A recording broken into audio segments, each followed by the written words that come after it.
Data transmission method, যে পদ্ধতিতে computer থেকে অন্য কম্পিউটারে ডেটা স্থানান্তর হয় তাকে ডেটা ট্রান্সমিশন মেথড বলে।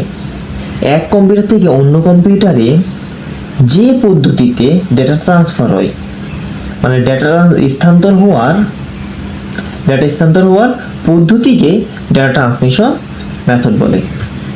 ডিভাইস সমূহের মধ্যে দূরত্ব এবং ডেটার বিন্যাসের উপর ভিত্তি করে ডেটা ট্রান্সমিশন মেথড দুই প্রকার। এক, প্যারালাল ট্রান্সমিশন, যে পদ্ধতিতে একাধিক বিট একই সাথে ট্রান্সমিট হয়।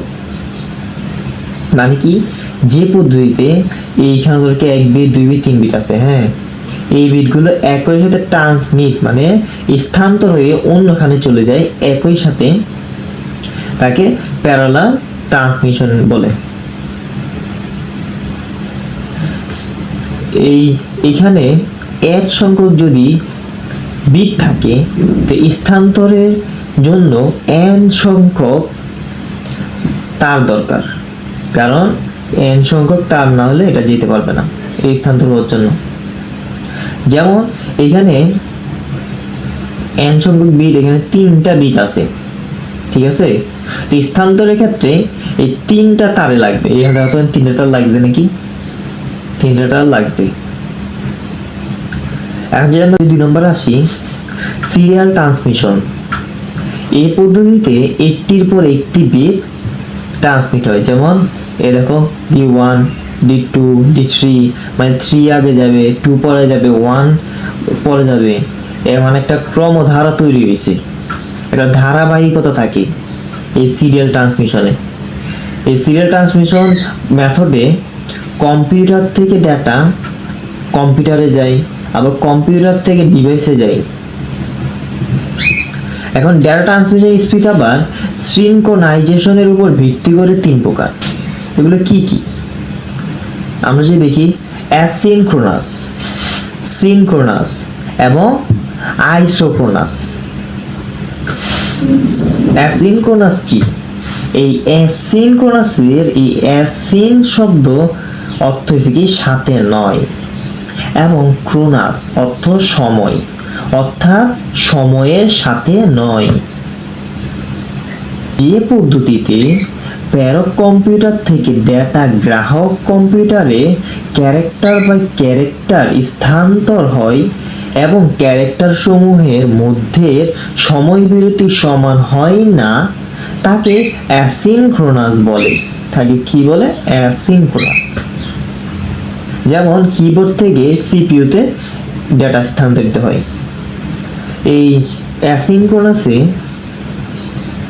প্রথমে একটি স্টার বিট থাকে এবং শেষে একটি স্টপ বিট থাকে, মাঝখানে 8 বিট ক্যারেক্টার থাকে। আবার কখনো কখনো এই বিট এটা চেকিং এর জন্য অথবা এটাতে কোনো ভুল ত্রুটি আছে কিনা তা দেখার জন্য একটি প্যারিটি বিট বসে। কি বিট বসে? Parity bit. এর কাজ হচ্ছে কি? চেকিং করা। এর কাজ কি? চেকিং করা। এই অ্যাসিনক্রোনাস পদ্ধতিতে খরচ কম হয়, এর আবার গতিও কম, ডেটা ধারণ ক্ষমতাও কম, এর প্রাইমারি স্টোরেজ ডিভাইসের প্রয়োজন হয় না।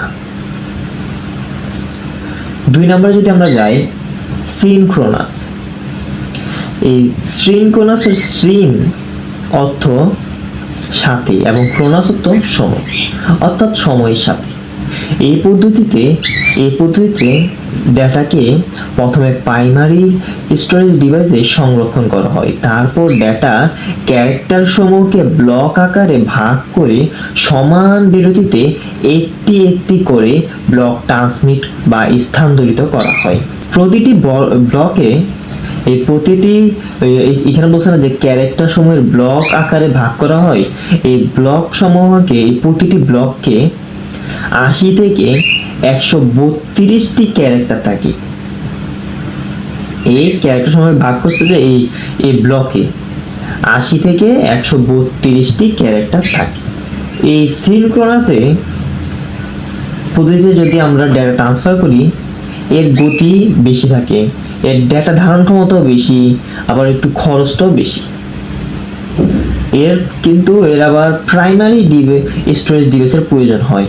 এই সিনক্রোনাস কম্পিউটার থেকে কম্পিউটার ডাটা স্থানান্তর করে, এক স্থান থেকে দূরবর্তী কোনো স্থানে ডাটা স্থানান্তর করতে পারে। আমরা যদি 3 নম্বরে যাই, আইসোক্রোনাস। আইসোক্রোনাসের এই আইসো অর্থ সমান এবং ক্রোনাস অর্থ সময়, অর্থাৎ সমান সময়। এখন যে পদ্ধতিতে প্রেরক ও প্রাপক স্টেশনের মধ্যে ডেটা ট্রান্সমিশন বা স্থানান্তরের বিরতির সময়, এখান থেকে যে এখানে ডেটাটা আসবে, স্থানান্তরিত হবে, এইখানে একটা সময় যে লাগে, ওই বিরতির সময় সর্বনিম্ন রাখা হয়, কম সময় লাগে, মানে সর্বনিম্ন থাকে এই আইসোক্রোনাসে। তাকে আইসোক্রোনাস ট্রান্সমিশন বলে।